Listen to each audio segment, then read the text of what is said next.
दोस्तों नमस्कार। दोस्तों मुहावरा तो यह है कि जब रोम जल रहा था तब नीरो बांसुरी बजा रहा था, और भारत का मौजूदा सच इससे कहीं भयानक है, क्योंकि देश की राजनीतिक सत्ता ही देश को बेचने निकल पड़े। और ऐसे वक्त में विरोध का कोई स्वर इस देश में किसी भी स्तर पर इसलिए सुनाई ना दे क्योंकि हर कोई या तो करप्ट है या अपनी परिस्थितियों में उलझा हुआ है।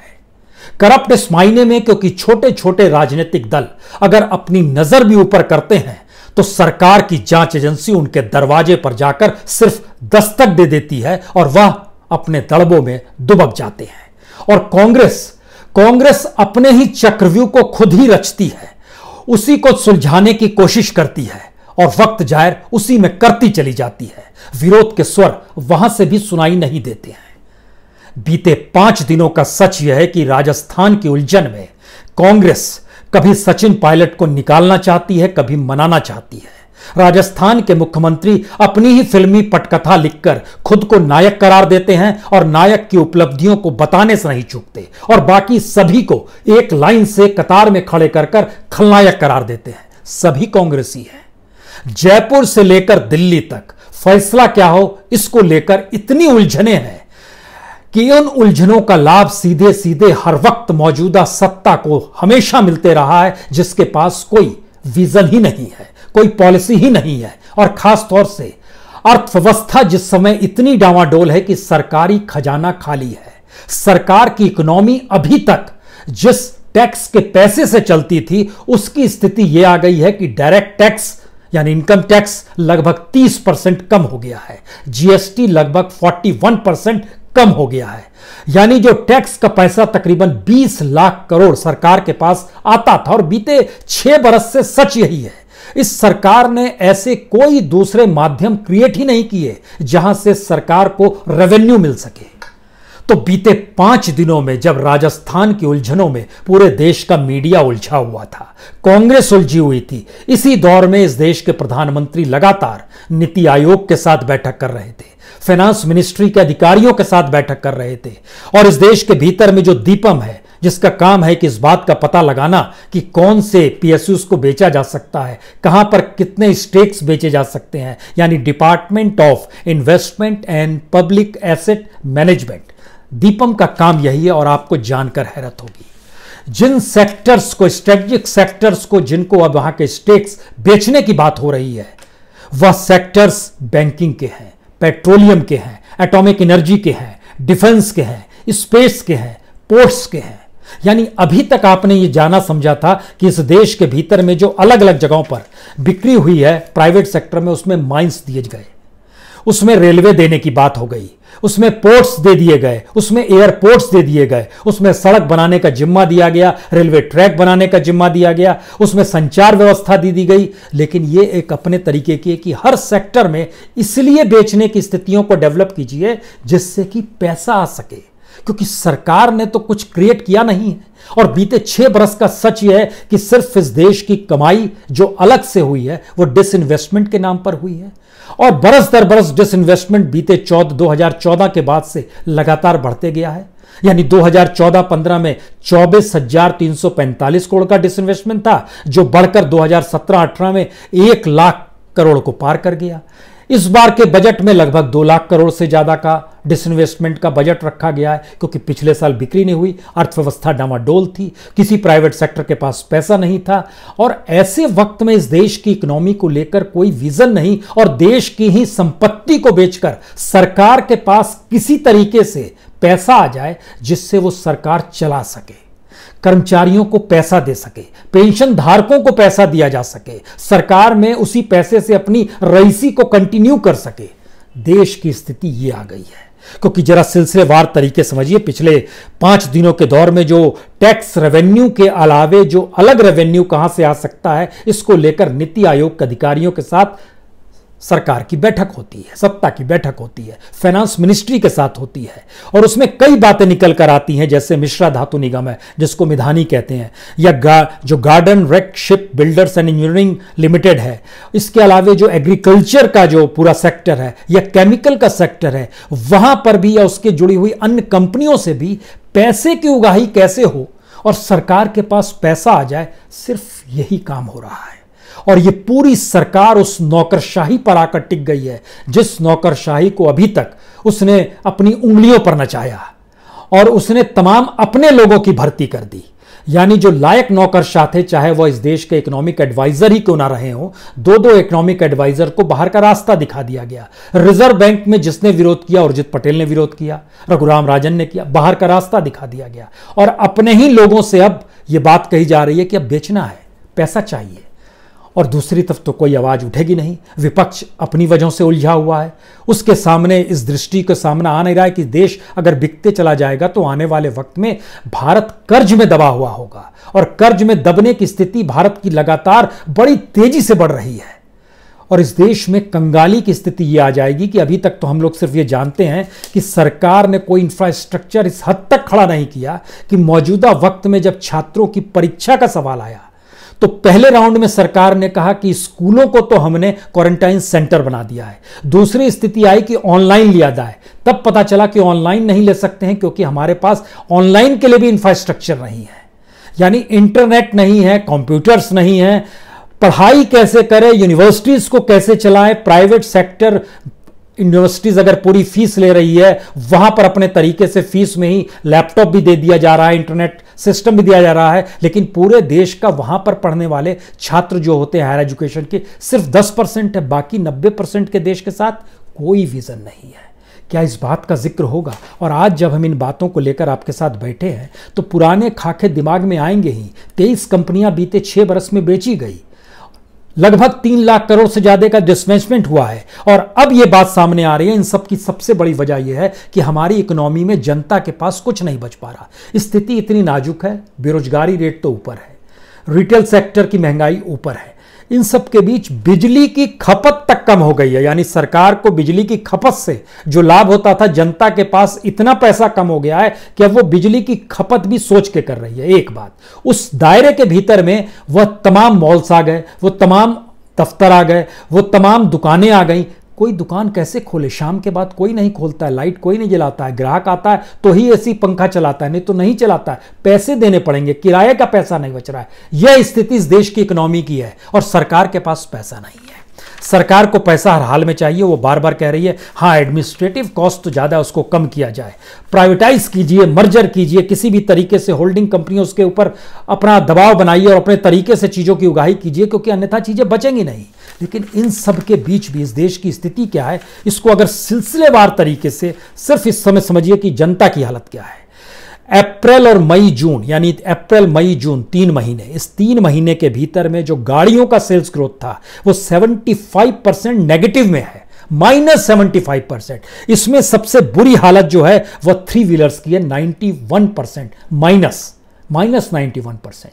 बिकना तो दूर है, उल्टे जो माल बेच भी दिया जा रहा है जो पास में है, ये एक स्थिति है। लेकिन car 82% -82%, passenger vehicles -78%, commercial vehicles -85%। यानी पूरा मार्केट तहस नहस हो गया, कोई लेने को तैयार नहीं। इसके ठीक पैरेलल में जब आप रियल एस्टेट में आएंगे वहां की स्थिति और नाजुक, जो -62% तक चला गया है। इसके ठीक पैरेलल में इंडस्ट्रीज में आएंगे, कोर इंडस्ट्री में आएंगे, वहां की स्थिति और नाजुक। लेकिन इन नाजुक स्थितियों के बीच में सरकार ने इस देश में बंटाधार कैसे किया है यह भी समझिए, जिस पर कोई उंगली उठाएगा नहीं।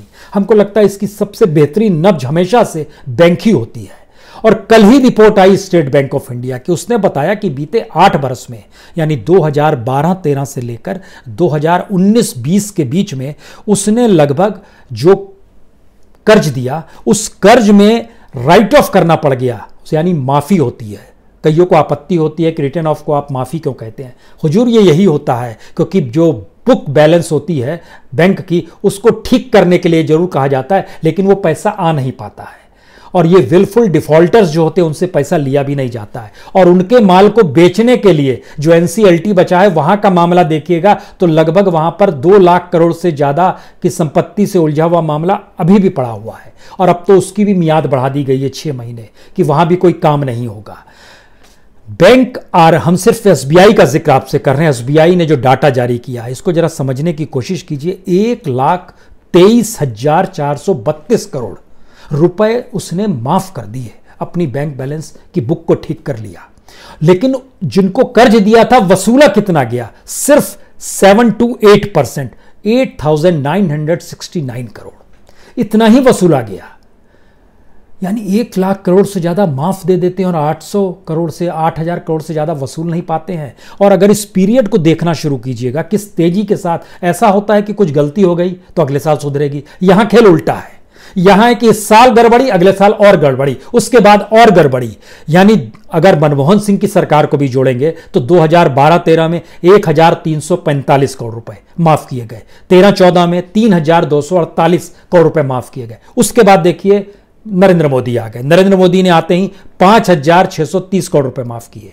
15-16 में 8,461 करोड़ रुपए सिर्फ एसबीआई का है, स्टेट बैंक ऑफ इंडिया का। 16-17 में 13,587 करोड़, 17-18 में 17,548 करोड़, 18-19 में 27,225 करोड़, बढ़ते जा रहा है। और 19 बीच में यानी पिछले साल 46,348 करोड़। और निकाल कितना पा रहे हैं? हर साल का जब एवरेज निकालिएगा तो वो 1,000 करोड़ भी उगाही कर नहीं पा रहे हैं। यानी किसी भी तरीके से रिकवरी नहीं हो पा रही है। और इस पीरियड में अगर सभी बैंकों को मिला दीजिएगा तो हमको लगता है, सिर्फ पिछले साल का आपको जानकारी देते हैं, पिछले साल 1,72,465 करोड़ रुपए माफ कर दिए गए बैंकों के जरिए।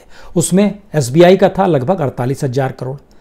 उससे पहले साल चले जाइएगा जब इलेक्शन की स्थितियां इस देश के भीतर में शुरुआत हो चुकी थी 17-18 में, 18-19 में, उस पीरियड में 1,24,236 करोड़ रुपए माफ कर दिए गए। कमाल की स्थिति है। उसमें से एसबीआई ने 27,225 करोड़, जो सबसे ज्यादा है उस लिहाज से, उसके बाद पीएनबी आता है।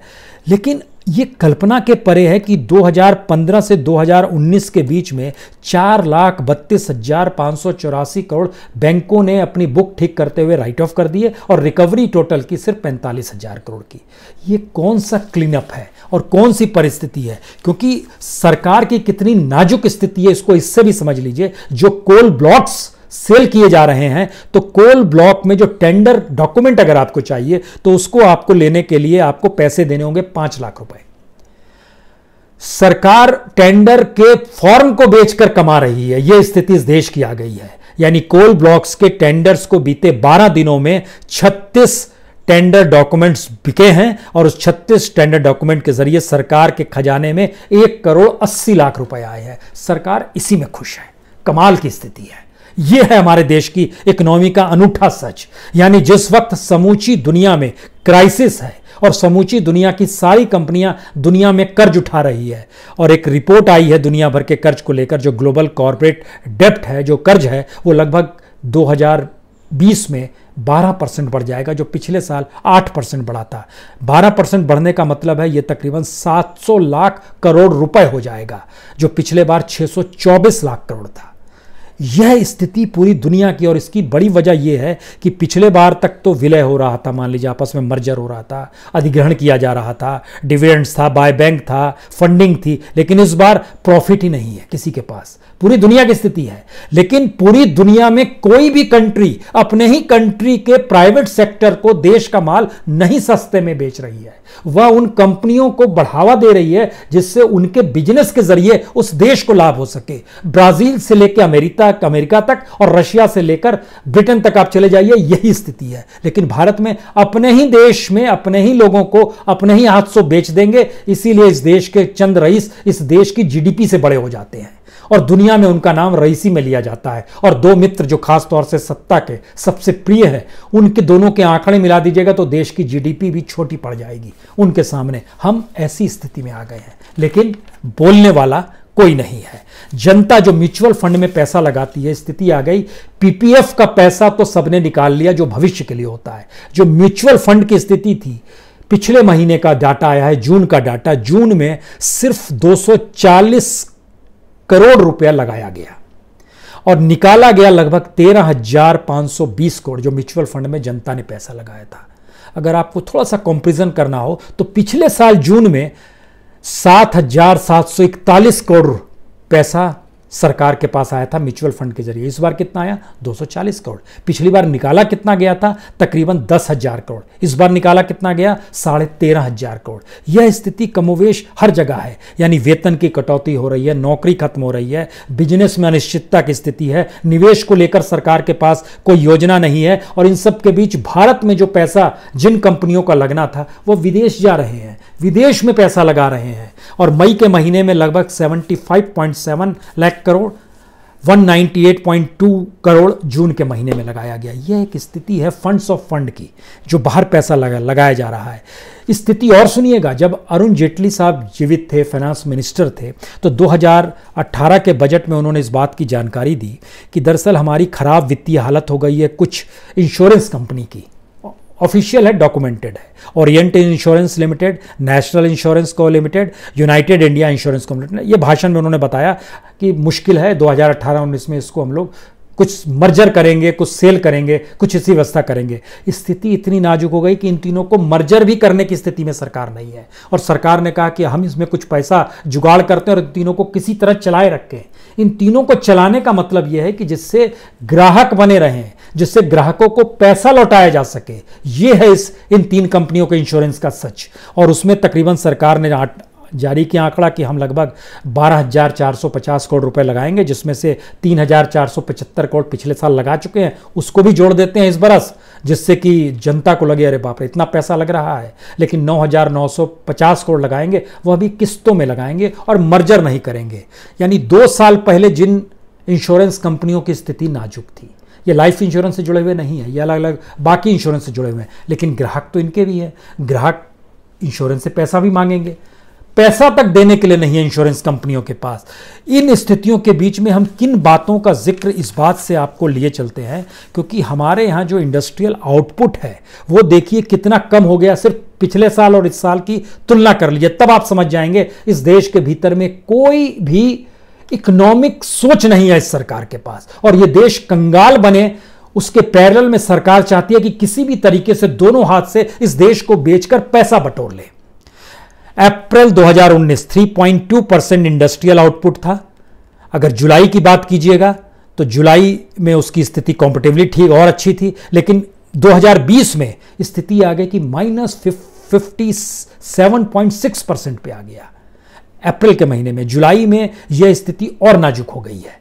हम ऐसी स्थिति में आ रहे। इसी तरीके से इलेक्ट्रिसिटी का सेक्टर मई में पिछले साल 7.4% था जो ग्रोथ रेट था, इस बार -15.4 है। माइनिंग में 2.3 ग्रोथ रेट था पिछले साल मई के महीने में, इस साल -21% है। मैन्युफैक्चरिंग में पिछले साल स्थिति नाजुक हो गई थी, माइनस में जा रहा था -4.4, लेकिन इस बार मई के महीने में -39.3%। उल्टा ग्रोथ रेट है, रिवर्स गियर में देश जा रहा है। यही हालत कैपिटल गुड्स का है, यही कंज्यूमर गुड्स का है, और यह स्थिति सब जगह पर है। अब आप कल्पना करने की कोशिश कीजिए कि जब इस स्थिति में पूरा देश आ चुका है तो ऐसे में हम किस बात का जिक्र करते हैं। हम चाइना का माल रोक देंगे, हम दुनिया में फला से संबंध बनाएंगे, लेकिन सच क्या है? सच यह है, हम आपको टॉप मोस्ट 5 कंपनियां, 5 क्षेत्र बता देते हैं जहां पे चाइना का माल जो इंपोर्ट होकर भारत आ रहा है उसकी वैल्यू कितनी है। ड्राइव, ट्रांसमिशन एंड स्टीयरिंग, इसमें सबसे ज़्यादा पैसा आता है। इसका 24% भारत में चाइना से ही आता है, जो इस बार भी आ रहा है। $1022 मिलियन। $1022 मिलियन का मतलब है 102 करोड़ डॉलर। 102 करोड़ डॉलर का मतलब है 7,662 करोड़ रुपया। इतना पैसा सिर्फ एक में। दूसरा सेक्टर है इलेक्ट्रिकल्स एंड इलेक्ट्रॉनिक्स, $789 मिलियन, यानी 78.9 करोड़ डॉलर, यानी 5,927 करोड़ रुपया। और इसी तरीके से इंटीरियर का काम हो, कूलिंग सिस्टम का काम हो, सस्पेंशन का काम हो, जो 5 बड़े सेक्टर हैं, इन 5 सेक्टर में ही सिर्फ और सिर्फ जो पैसा चाइना को देना पड़ेगा वो स्थिति है लगभग 24,506 करोड़ की।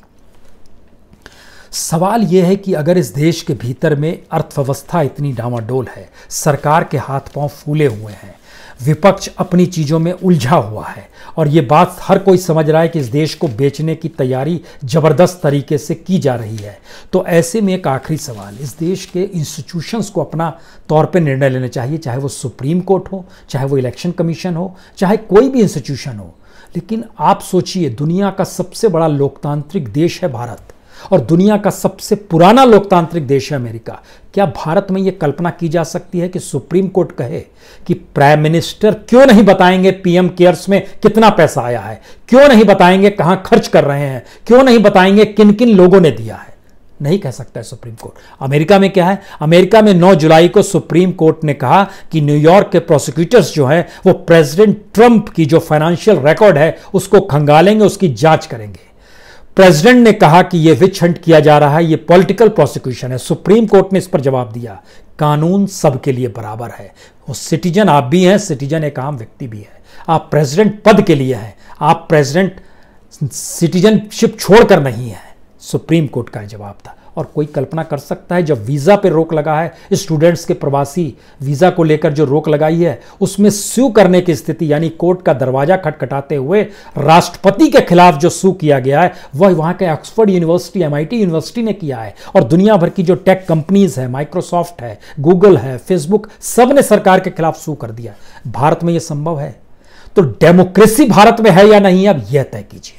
और इसके बाद जरा सोचना शुरू कीजिए कि ये विपक्ष, ये कांग्रेस, ये छोटे छोटे दल, इनकी समझ का दायरा कितना छोटा है। बहुत बहुत शुक्रिया, बहुत बहुत शुक्रिया।